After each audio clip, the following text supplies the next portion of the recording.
So good evening, everybody. Thank you for being here for our panel with some alumni who are now working in UX.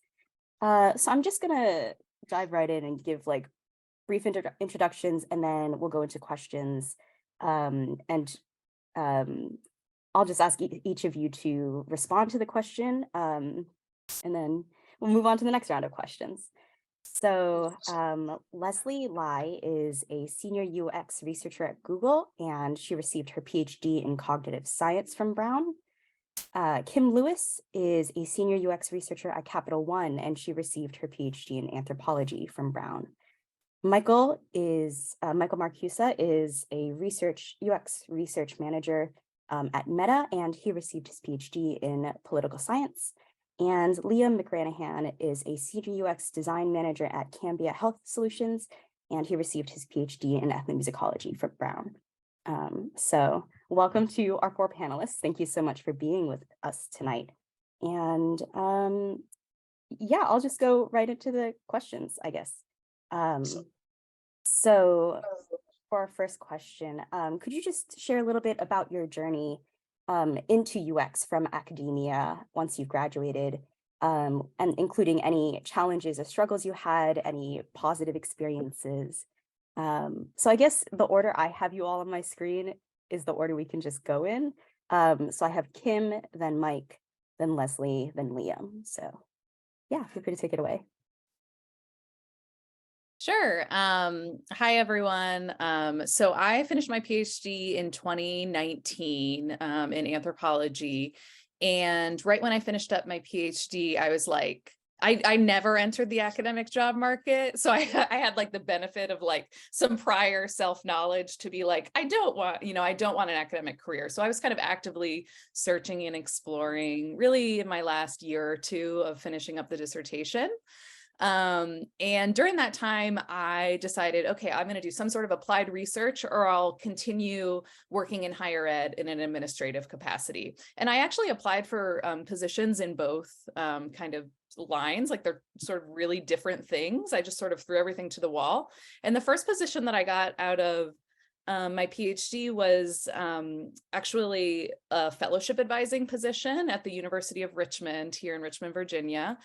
And I worked in fellowship advising until last year. So that's what I did for the first 2 or 3 years after my PhD. I worked in higher ed, kind of in an alt-ac position, working with students in an advising capacity, and really like continuing a lot of the mentorship work that I had done. And I enjoyed that. I think COVID made like being kind of in an institution of higher education, like some particular stressors like on us kind of as academic staff. And I thought, I think it's time to sort of, rethink things, like look elsewhere. What else can I do? So I revisited sort of that other path that I had thought about towards the end of my PhD, and reached out to some folks who were UX researchers who had graduated from my program. And, then started thinking more seriously about it and did a career switch last summer. So yeah, I've been in my position for about 6 months at Capital One. I love it. It's very, very different than the thing that I was doing right before this. In some ways, it's much more like what I was doing in grad school in terms of the research, but it's very different than the academic research that I was doing. So I would say like completely nonlinear path, like what you do immediately after your PhD is not what you have to do forever. It's kind of like what they say after college. So yeah, that's my story. So I think I'm next in the order you gave, Annie. So again, Michael Marcusa, graduated in 2018, PhD, political science. I actually took a couple of classes with Kim, so it's nice to see a familiar face on the panel. So I actually went on the academic job market. I applied to probably about 100 tenure track positions and postdocs, although I didn't do it the way most people do it. Most people would basically apply to any job in any place. And I sort of said, I only want to live in major East Coast cities. So I only applied to ones which were like in metro areas of major East Coast cities. And that, was not probably the strategy which would get the best chance of success from an academic job. So that didn't work out. And I guess I I had this idea that maybe if I could join the private sector, that would be exciting and I could make more money and that would be a lot of fun compared to where I was before. But my first job was actually sort of a think tank job, which was in a subject pretty similar to what I did my PhD research on, but that was supposed to just be a short-term gig. And so at the same time I was interviewing for the think tank job, I found this small consulting firm that basically had this value proposition of providing business advice based off of qualitative research. And so I was a qualitative researcher, so I thought that sounded really cool. And so I did that for about a year and a half. It was very interesting. Got some of my first real world skill in terms of like executive communication, working in a corporate environment. At the same time, I did feel that I was missing out on a big part of the fundamental business knowledge that I would need to succeed in the private sector. So put another way, if I'm going to sell out, might as well sell out, all the way. And so for a while I started thinking, all right, well, maybe I could try to join a more mainstream consulting firm. So I started doing practice case interviews for like McKinsey, Bain, BCG. Maybe some of you are part of the grad consulting group. And that was interesting. That's what I thought I was going to do. And so I had a couple of applications out, and then basically like in January of 2020, I got reached out to from a recruiter from Facebook who was recruiting for UX research. And because I had some industry research experience, plus a PhD, plus my firm had done some work for Facebook at the time, I guess that's how I ended up on the radar. So I wasn't planning on doing it, but I'm like, okay, might as well take the recruiter call. But at the same time, I was really going for consulting.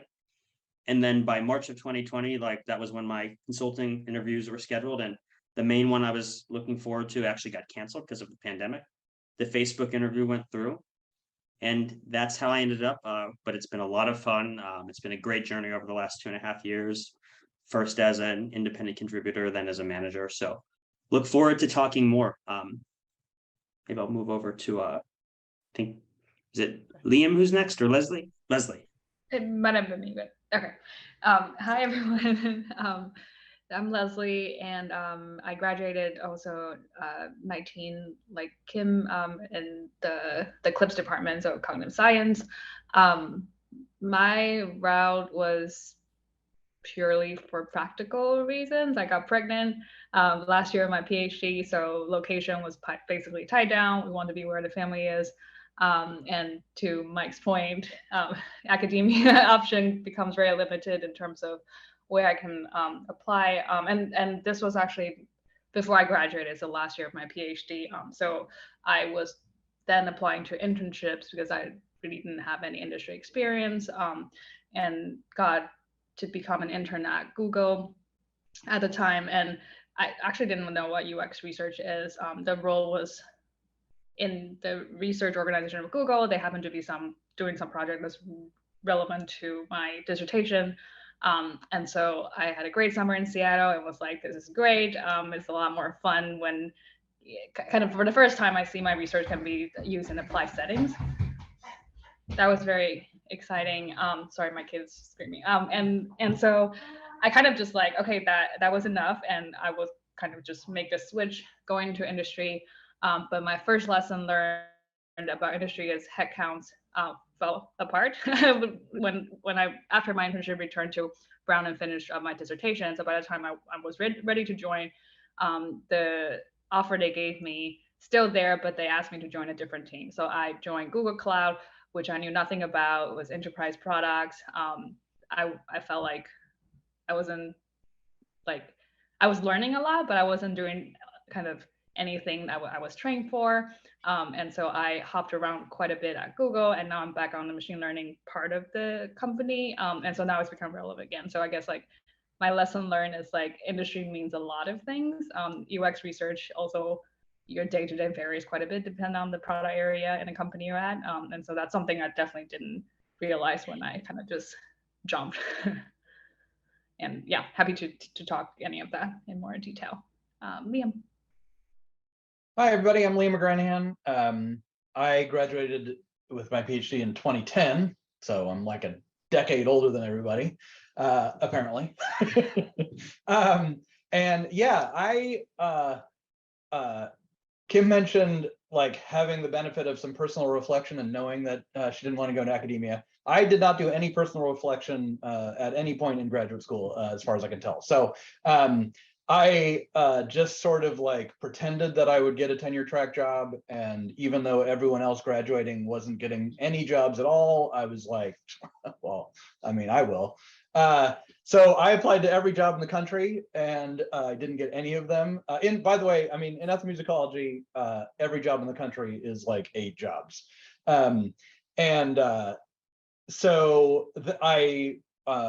My now wife, then fiance, then fiance, had already moved back. We grew up in Portland, Oregon, so she'd already moved back here to Portland. And so this is where we were. We were living here in Portland, and I basically just needed a job. Found a series of crappy jobs from clothes washer rebate form data entry. That was one of them. Another one was selling. So when you're awarded a decoration in the military, like your Bronze Star, say, the military will eventually give it to you, but they might not give it to you fast enough. So then you need to order it online. And there are companies that sell military medals online, and I work for one of them.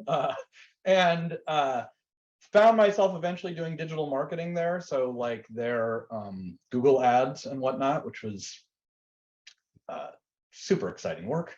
But from there, I got fired from that job. And then I was like, well, I guess I can do digital marketing. So I started to work for digital marketing agencies, which I did not really like, but I could do. And while I was doing that and sort of trying to understand what had happened to my life's goals, I learned about this group of people at Intel who were basically a bunch of anthropologists that were doing like super cool research on technology and culture at Intel. And that happens to be located in the suburbs of Portland.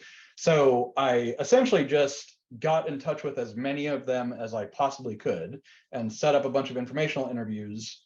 And through that process began to learn about sort of this world of UX research and design. And it took me probably 2 years or more even to move into the world of UX research. I started out at a product design agency where I worked for like 5 years, initially doing UX research, and then moving into sort of account management and overseeing entire projects. So from working with the client to understand what they needed, to developing a research plan, sometimes doing the research or overseeing the research, and then working with designers to carry that research out into, to do the design informed by the research. So I did that for like 5 years. During that 5 years, had 1 kid. The pace of agency life did not really suit me well, having a child.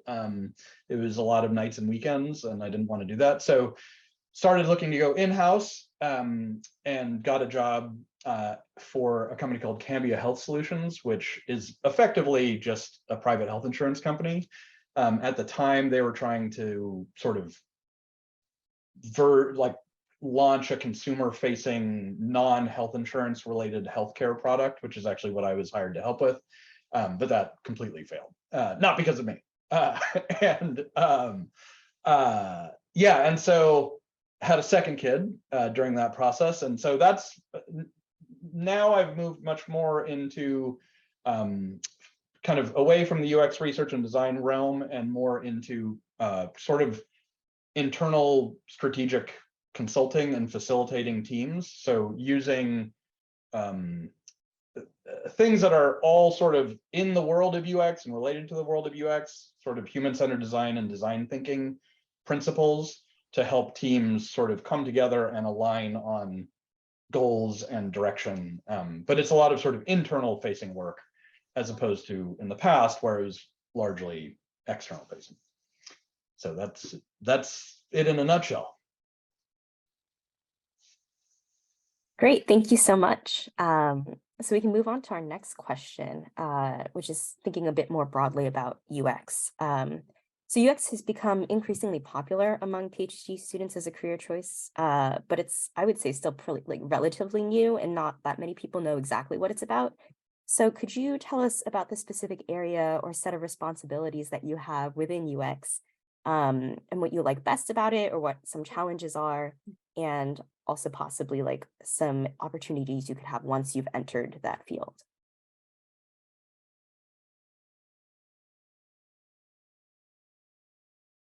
Sorry, we can go in the same order. Yeah, I was going to say, I'm happy to start again.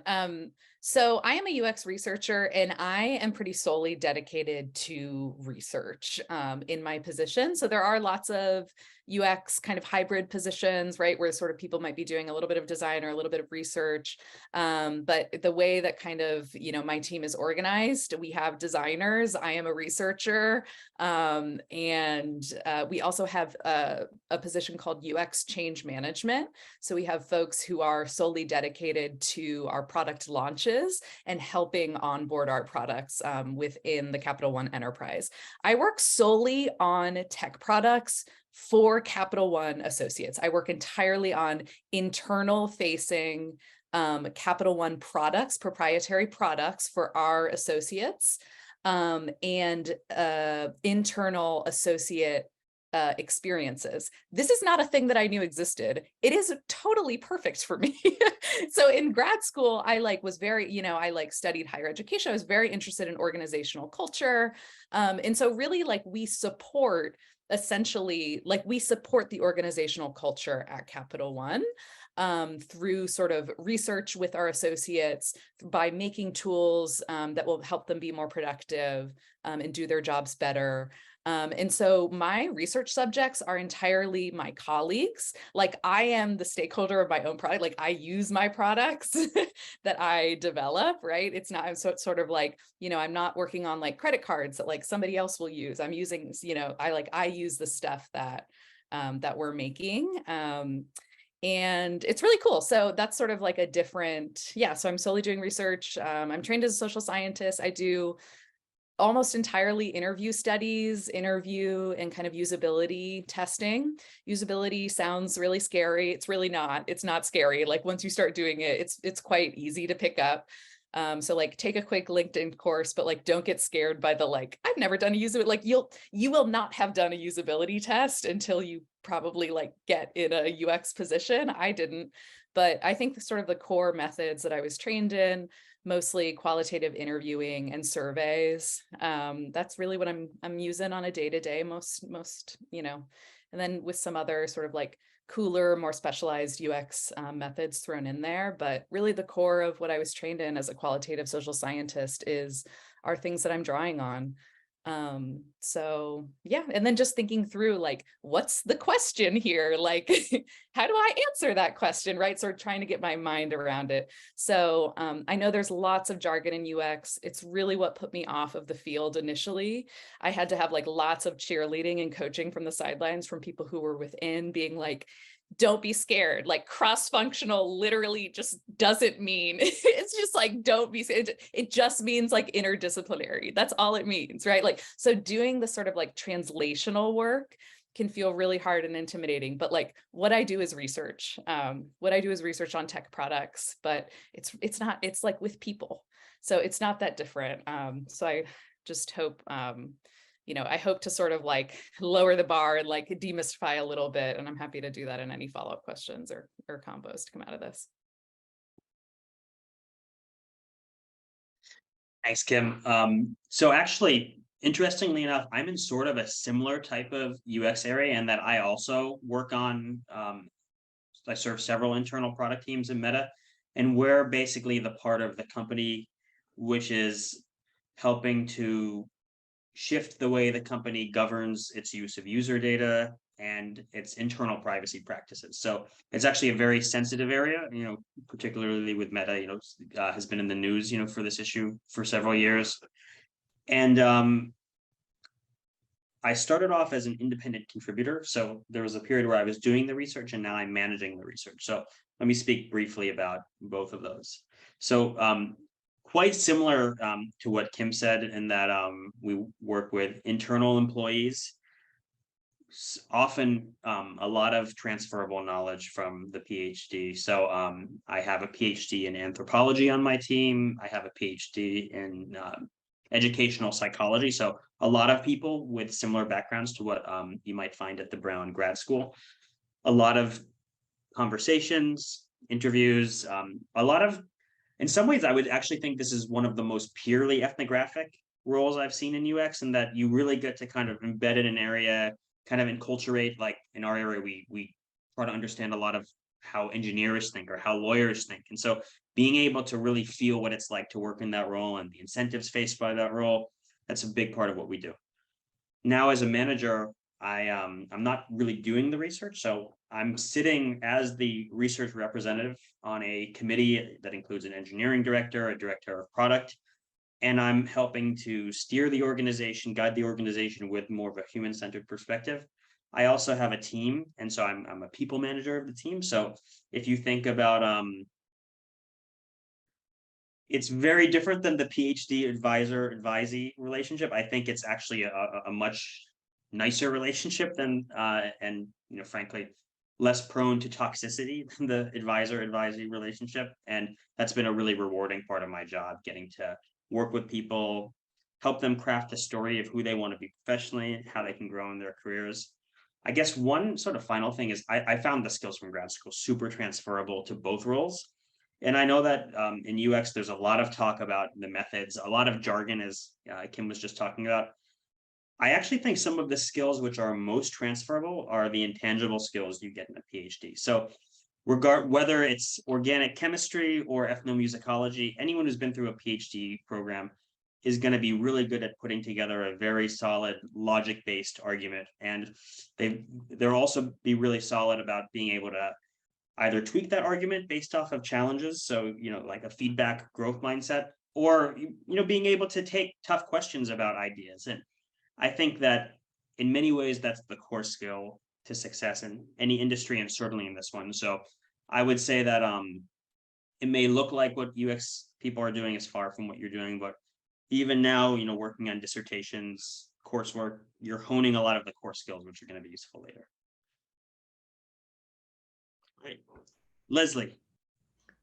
I feel like Kim and Mike already said it out, so I'm trying to think what I can add here. So yeah, definitely huge plus one to all they just described. So I'm also on the research ladder, and at Google, it's also pretty kind of a dedicated role. We do research. And from my experience, because I hopped into different product areas, I think another data point that it's really highly transferable from our skill sets. At the end of the day, you learn about the product space you're in, and the business jargons you learn as part of the job. And for me personally, that was exciting because I get to work on the cloud products a little bit, learn about cloud technology, learn about interacting with customers, meeting with users, the difference between buyers and consumers, and all these things. And so with the psychology background I have, I'm very used to interacting with human participants, but at the same time in UX, I almost feel like it's a more natural relationship, because I used to put people in the lab and control their every conditions that I can control. So it's not, it's a different experience. I apologize, my kid is in the background. And in my day, I think as I spend more time in this field, the day-to-day does change a little bit. So when I first started, it's probably 80% research, and that involves a lot of stakeholder conversations and figuring out a research plan and advocating for user-centered ideas and whatnot. These days is more about figuring out a strategy to shift the focus of the products and engineering team to focus on user, and that means putting out a 3-year roadmaps for our team. And I think that back to our PhD training, that's grant proposal and things like that. And I realized a lot of these things I kind of took for granted when I was writing that, and I hated it so much. And that was one thing it was very painful when I was in grad school, but actually all of a sudden these skills was very useful, and it's actually quite unique comparing to people who haven't gone through grad school. The other thing I joked about a lot with my advisor was people are really generally impressed how fast we read because of lit review and like the fact that we actually read in detail. And that actually is not like expected. And that's one thing I learned about role is like my first manager was like, you actually read all of it. I was like, I thought that was part of my job. And so like small things like that, I definitely agree. And it really resonated with me of like soft skills. Just the experience of going through grad school was very helpful. Awesome. Yeah. So, yeah, well, it's interesting because I've sort of, I would no longer really consider necessarily what I do as UX. And one of the things once I got to Cambia that I kind of learned about, which I didn't really know about before, was this world of sort of like design thinking, human-centered design, business consulting world, which is really much more, I think, what I'm a part of now. And I don't know, I would actually love to hear from the others on the panel. I don't know if I'm correct, so please let me know if I'm not. But my experience while I've been at Cambia, which is very much informed by being at Cambia, has been that UX, in my opinion, seems to be getting more and more defined as often around digital products. Whereas maybe 5 to 10 years ago, the distinction between sort of like human-centered design, business consulting, and UX was kind of all mashed up. There seems to be some clarification and pulling out of UX research and design as like a fairly specific skill set that is somewhat consistent from organization to organization. I don't know, does that, the other three people are probably much better suited to answer this than I am, but does that ring true? To a degree, I think UX is still kind of in its infancy, and I think there's a conversation about it. I personally identify more as kind of a business strategy person who has sort of a research background, but I see some people who are very strongly identified with the techniques and styles of UX. Yeah, cool. Yeah, no, yeah, for sure. It's like in the scope of things that people know about in the private sector, it's very new. Yeah, but I don't do a lot anymore of like things that I associated with UX research or design. Now much more it's sort of using collaborative work techniques that are part of the human-centered design and design thinking process to do you prefer Kim or Kimberly? I heard Kim, so I'm going to say Kim. Like Kim was saying, one of the key sort of skills of the like, what is the question? That's something that's been really amazing to me, both when I was working in the agency with lots of different clients and now working in-house, is how infrequently in the private sector, people are given permission or time to actually pause and say, like, what are we actually trying to achieve? Like, is everyone in this room aligned on what our goal is, or like what this product is supposed to do, or who this product is for? And so one of the things that I do a lot in my current role is basically working with teams, often cross-functional or interdisciplinary teams, to basically, as efficiently as I can, because nobody wants to slow anything down, but to get them to momentarily pause, even if it's just for 2 hours, and as a group come to some sort of alignment about like, what are we actually trying to do? Like, there is 99% of time in the private sector, in my experience, is spent in the sort of how, the details of like, how are we going to solve this? What's it going to look like? Getting all of the project management Gantt charts in order. But if we shift what I do is basically try to get them to shift even just a tiny amount of that time into the what are we trying to do space, so that they're more aligned and hopefully heading in the right direction when they actually go off and do all the work.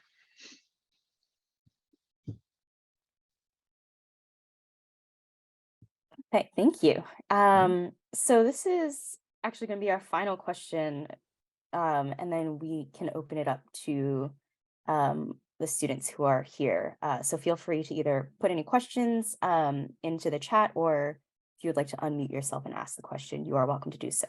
But so for the final question, looking back on your time at Brown while you were getting your PhD, are there things you wish you had known or done to make your career transition or like job search easier or smoother?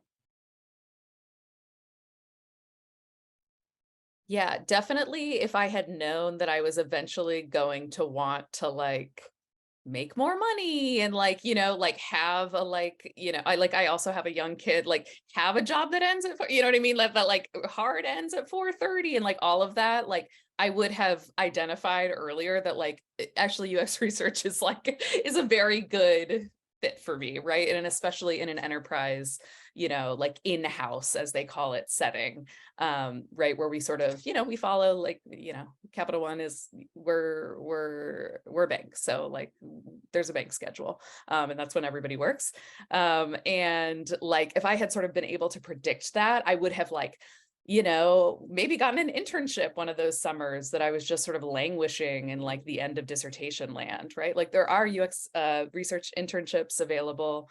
So I would definitely like go back and like be like, do that. I would have certainly networked earlier, tried to do some of those LinkedIn courses earlier.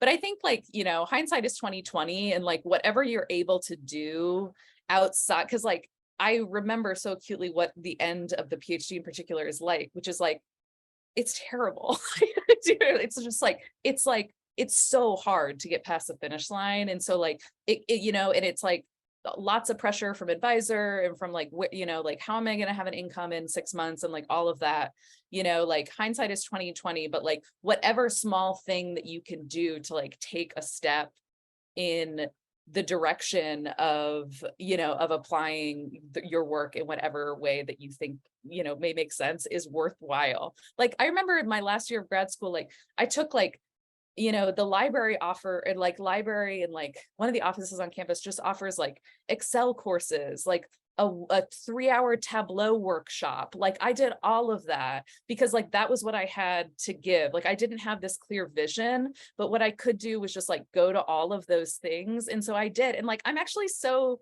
like I think of like those as like very sort of small baby steps in kind of like identifying like I need to learn things outside of anthropology. Like I need to learn how to use software better. Like I need, even just basic, like things that now I rely on and on a day-to-day.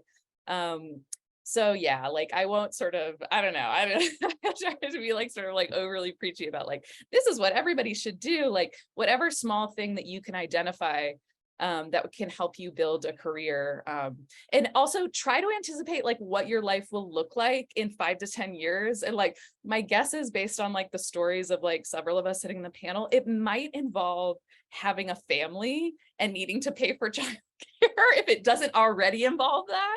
And so like thinking too honestly about like, like what is, what's what kind of financial situation do I need to be in to produce the life that I want to live, right? To live a happy life in alignment with my own values and goals. And like, so also just like trying to sort of in grad school itself, to sort of start to undo some of that very common academic conditioning around like fear of making money or fear of sort of like going, working in a corporate environment, and sort of fears around what that means about you as a moral person, or what that means about you ethically. Like, I think it's important to start undoing some of that in grad school, because we live in a capitalist system, and you have to make money, and you have to, like feed mouths, and like, and the reality is that like lots of us who are sort of, come from academic backgrounds, that can be a really big, like emotional, like moral hurdle. And so that work is important work to be doing in grad school too, is sort of undoing some of that. And like, it's okay to want to make money. It's okay to want to be stable. It's okay to, like, I just bought my first house. Like, like it's the doors that sort of being in a corporate environment have opened for like the rest of my life are really transformative. And I wish that in grad school, I would have started undoing some of that earlier. Awesome. Yay for capitalism.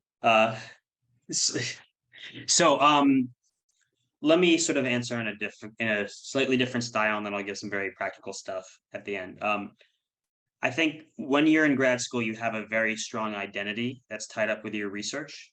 But then if you're someone who's looking to get onto the academic job market, except for a very rare few, as you get towards the end of grad school, you're going to have your self-concept challenged a lot, because you're going to be having you're going to be potentially putting yourself in the market, and even if you are successful, you're going to be getting a lot of feedback, that may not be confirming the view you have of yourself.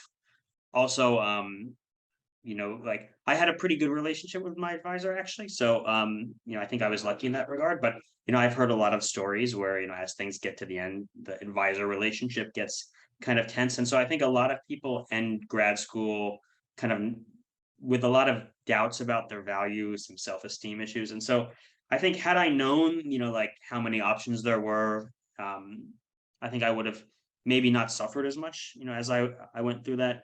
And that was really helpful, I think, to kind of come to later. I also think that, being able to have a very flexible view of your identity is important, because there's a lot of stuff, which really defined me when I was in grad school. Like I specialized in the Middle East. So, fascination with that region is still a really big part of me.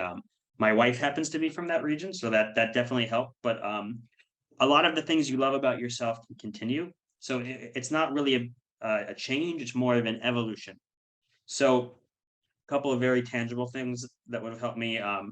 Number one, I'm a very strong believer in pay transparency. I had no idea how much money you could make using in UX versus other fields. So if you haven't, I encourage everyone to go to levels.fyi. Again, that's levels.fyi, and you're going to be able to see, at least in the tech industry, what the salary ranges are for different sorts of position. I think a lot of in finance and consulting. So having that's very important, because you can sort of see what you're making now, what you can potentially make in other fields. And I think, people who've been on a PhD salary, that should give you a lot of confidence about what's possible. Hopefully that would be a good thing. Second thing is, up to today, I've had a very poor track record with applying for jobs. So it's very tempting to like actually apply for the job, but it's very hard to actually get hired just from sending in an application.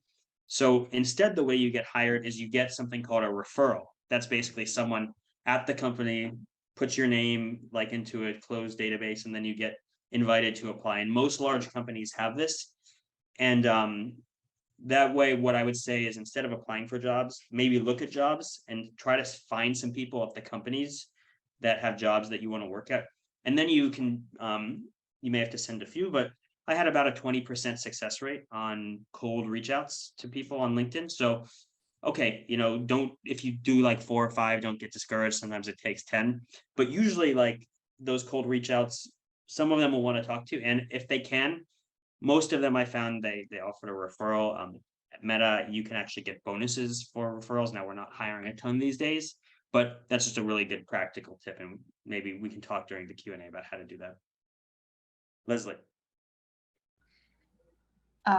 Yeah, so definitely recommend internships and stuff, just because I think one thing I learned in the real world is like commit yourself to 5 years in like a PhD or more than 5 years. It's actually a huge decisions, and real life doesn't really work like that, because things change and circumstances changes and economy changes, and it really requires like to be very adaptable, whether it's a UX job or like other jobs. So I think for me, it's like, had I gone to the internship and stuff, I will have a bit of that exposure a bit earlier on, and just like be more prepared of what kind of outside of academia looks like. My own experience, I had a very good relationship with an advisor, so it was a little bit of like worry, scare of like what they would think of me after I told them I'm actually going to switch paths. They took it very nicely and was very supportive, but agree with both what Kim and Mike says, like a lot of it's like our kind of identity imposed on self because of the larger academic environment, and those are probably not true once you step outside of the campus or the community. The other thing is that you're not really giving up anything. So like, just as an example, at Google, I found this group of people. I studied color perception in grad school, and you were able to find a group of people who's interested enough about colors. And so we kind of just got together and wrote a book about the history of Google colors. Didn't go anywhere, but it was like 20% of my time for the entire year, and I had a lot of fun. And so there's always ways to reconnect with kind of what you did, because it was many years of work in the real life too. And you met like different, I think UX especially, all of us has different degree and different background, and you end up meeting people and talking with people and trying to solve the same problem, but from very different perspectives. I think that's something I wish I had learned earlier. Yeah. Yeah. Well, I would definitely reiterate, Mike was talking about like getting a job by just applying for a job is like virtually impossible. And so for me, it was definitely reaching out to people, like whether it was through LinkedIn or just finding a cool company and trying to find email addresses, reaching out to people and scheduling. I wasn't familiar with this term before I did it, but they're just called informational interviews. And it's not everyone even uses that term, but literally just emailing somebody and being like, hey, I'd love to virtually or in real life meet up and buy you a cup of coffee and talk to you a little bit about how you got where you are. I think to me is for me has been like the single most important part of my job finding experience. And the nice thing about those, I mean, this isn't true for everybody, but for those of us that are in like ethnomusicology, anthropology type backgrounds, you probably enjoy talking to people. And so the nice thing about informational interviews is that that's what you're doing. And one of the key things that I think is like an awesome skill that we learn in graduate school that you can apply to yourself is, and that the informational interviews are super helpful for, is the act of translating. So just like Kim was talking about, cross-functional equals interdisciplinary, right? But if you say interdisciplinary, everyone that you're talking to on the business side is going to be like, what? Like, so that act of translation is really important. And the more you talk to people that are in roles in whatever it is that you think you might want to do, the more you're going to start to learn their language and how they're using it and how they're talking about things. And that's going to, one of the biggest learnings for me that was super surprising and took me a long time to learn was that for most people, the terminology that I was using to describe what a PhD is, what my research was about, most people were just like, what's that? Like, so it really was important for me to learn how to like speak their language.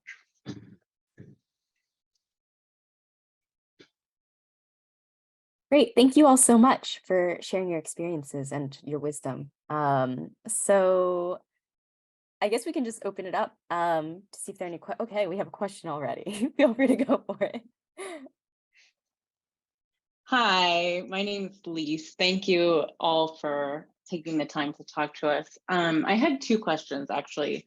So I'm in the humanities, like the hardcore humanities, like philosophy of religion. So for me, research is like reading Hegel alone in a room. It's not any sort of, it's not like at all like the social sciences or anything like that. So when we're talking about translating the soft skills over into the roles and how that's been something that it seems like most of you have felt, I'm just wondering in terms of actually applying for the job, is that something that you're aware of? I guess your companies or the people hiring, is that something that is valued when you're actually going through the application process? Or is that going to be sort of a hurdle, I would assume, that I'll have to try to overcome? And then the second question is just in terms of like the culture of your workplace. I'm sure it varies, but I'm looking for a job that would be more like interactive with other people. And so I'm just wondering, I understand that it's still sort of in the research realm, but do you find that you're working collaboratively with others? That's it. I can take the first question, because even though I don't come from that type of discipline, I can give you an example of a prominent success story, which I've heard. So I have a friend, he's got a background in basically like archaeology, like ancient civilizations. And so very also kind of a soft thing. And then I also know people with philosophy PhDs who've gotten to the final rounds, and I think he actually interviewed at Facebook in the final round. So the key thing is you still can get credit for the PhD. You just need to find a way to like mount it in something that will just supercharges a little bit. So what the first guy did was he went to like lots of informational interviews, I think 100, and then he worked as a UX contractor for a little bit. So there's a lot of, you know, like contingent worker positions. They don't pay a ton. They're not great benefits. But what he was able to do is kind of get into one of those by sort of saying, yeah, you know, I have sort of interviewing ethnographic skills. And I think like most humanities can still potentially, you know, have a method of talking to people or interviewing in some way. So if there's a way to just like work a little bit into into your dissertation, then you can at least have a better story to tell, which gets you the first job. And then that first job plus the PhD makes you appear a lot more like kind of an anthropologist who can then move on. At least that's what I've seen. Yeah, I'd also just say, like, in the academic world, at least in my experience, like, I think I dealt with a fear of being like a poser or a faker, like my entire, like, I still am reluctant to call myself an ethnomusicologist, even though I have a PhD in ethnomusicology, because I'm not like, so that level of sort of holding ourselves to extremely high standards of what it means to be able to do something, they're very different standards in the business realm. So like, if you are like, to Mike's point, like it doesn't, like, you could do like a course on LinkedIn Learning about ethnographic research, and you could say, I have a research background and I'm familiar with ethnographic research. Like the I don't want to say like fake it till you make it, but like it is much more accepted in the private sector to what we consider in the academic world, what you need to say that you're an expert at something or that you're even a practitioner of something. It's a much lower bar outside of academia. It's like adding ginger to soups. You only need a little. Yeah.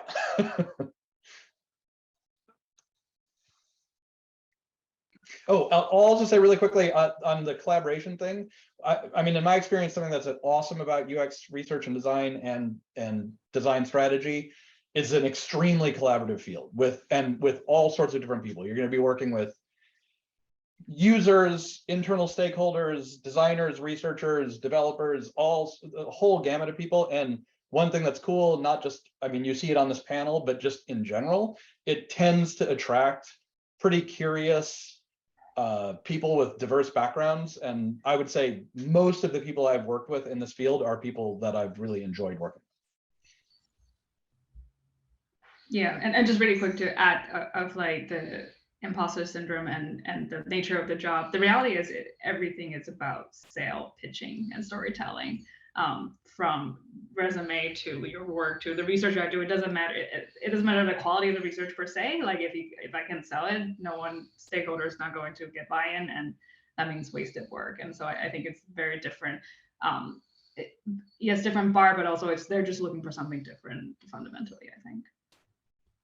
And I was just going to add too, like a philosophy background is like, what is it about humans that interests you, or that is present in your dissertation? Like, what is that curiosity that you have about religion or about the way that people connect or about the way that way that people's minds work. Like, so think about like your attraction to the idea of the human, and you are thinking about users, right? Like, so like swap out the human for the user, and like you'll begin to sort of like start to sort of think in a UX way. I mean, really, like what user experience is about attention to what real humans who use things, right? Like not the people who build it, right? Like not the people, like not sort of like what works technically, but what the people who use it feel like, what it like, what, you know, like what that experience provokes in them, like how it feels to use a thing. And so like, if you have any kind of curiosity about humans that's present, like in, you know, like not even just in your dissertation work, like let's say that you're like in a bio lab right now, but just like in the other stuff that you're doing, in advising students, in mentoring students, in creating like communities of other grad students, right? Like in your work, you know, part of my portfolio for my UX job was actually a project that I did, like a short research project that I did while I was a fellow at the Writing Center. You know, it was like not at all connected to my dissertation. It was just like some other thing, some other job that I had in grad school. But like, it was like this opportunity where I learned something about people. And so like any of those curiosities that you have about people, like you can own that and really sell that. Like I was curious enough about people to go get a PhD, and like, here's how I thought about that problem. And here's like, so yeah, don't like count yourself out because you don't have kind of like a traditional, like, you know, like social science to UX, one of these sort of like stereotypical like paths forward. Because I do think that there are ways that that sort of like pure humanities can really transfer as well.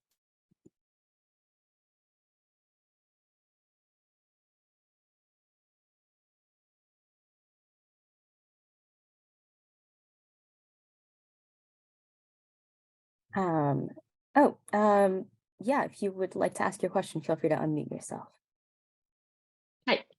I have a very quick question, which is how explicit were you about your like location situation when you were looking for a job? Like, is that something employers ask? I mean, do they ask about family situation? I don't know. I haven't been in the job market in like 6 years. So I'm curious. Thank you. I mean, it seems definitely way more open now than it probably has been in a long time, although maybe getting less and less so. But I mean, I know a lot of people that work remotely, or I work from home. But that is, I mean, you know, like Leslie brought this up about having a family and being like, I was very clear, like, I'm going to be in Portland. This is where my family is. I'm going to stay here. And so that is like, if an opportunity means that I would need to leave, then I would turn it down. But it seems like there's more and more and more people are open to remote and other located work.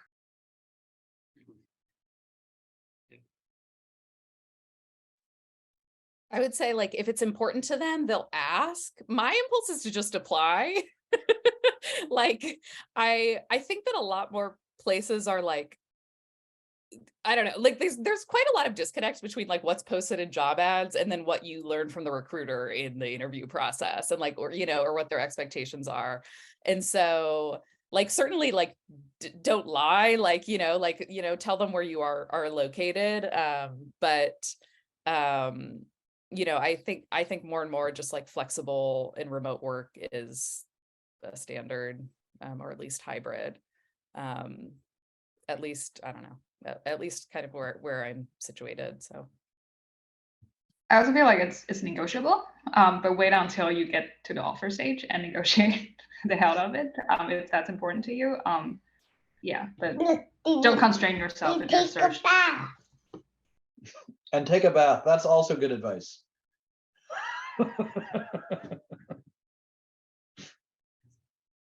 Thank you. So we have 2 questions in the chat. So the first one is, what are some common career paths, like pathways in the UX field? And they're separate questions, but I'll just lump them together in case you want to address them. And then, are there any other resources in addition to LinkedIn that would be helpful? ask some clarification questions if whoever asked would be brave enough to come on. So common pathways, are these pathways into the UX field, or once you're in the field, like pathways for development? I believe this was once you're in the field, right? And then, Okay. yeah. And other resources in addition to LinkedIn for like networking, for learning, what in particular? Just in general? Okay. Maybe I'll just quickly start. So what I found in at least UX research is there's a couple of different pathways. So or a couple of different ways of like slicing the pathways. So one is between researcher and people manager. So in a lot of big companies, just because I'm a manager doesn't mean I'm more senior than people who are just researchers. There are actually plenty of like just people who have the title researcher who are more senior than me. So you have to think about, do you want to specialize in doing the research, or do you want to work with people and deal with all of the kind of excitement and occasional drama of running an organization in corporate America? Then the second one is kind of methodological, qual versus quant. Although I found that like that's something which I just see it get a little bit more fluid sometimes at more senior levels. Not as much on the, I just don't think it's as like important. And then I think the biggest one is like career UX researcher, use a career in research to kind of get introduced to a new field and then transition to something that's not UX. So, I've seen some people go on to careers in product management or other sorts of business roles. And I have a friend who's kind of now more of like a chief of staff position to an executive at Meta. So that I think is a big, interesting career path. And then other resources for LinkedIn. I actually learned a lot from taking Coursera classes. I didn't take Coursera classes in UX though. I took like Coursera classes in like coding or like in financial modeling, other sorts of just kind of business stuff I wanted to know. And so I found like courses in adjacent fields were just as useful as courses in the field I'm in, because it gave me more of an opportunity to distinguish myself.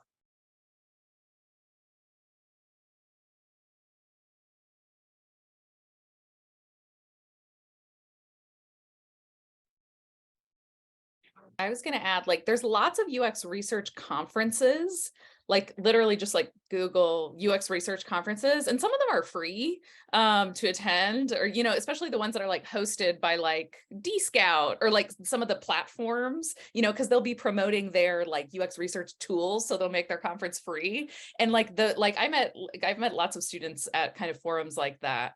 Where you can kind of just like observe and just like see what other, what are people presenting, and like kind of learn just by being in that environment.